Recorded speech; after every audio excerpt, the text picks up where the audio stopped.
I'm going to show you how to use Ivanti's auto ticketing feature.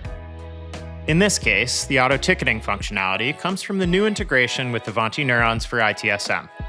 You'll need that ITSM connector set up and enabled in your platform before you proceed. But once that's all ready, you can start configuring your collection settings for auto ticketing.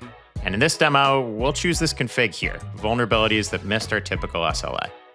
Then let's select the integration we're going to use to generate tickets. We'll set RBVM as our example here.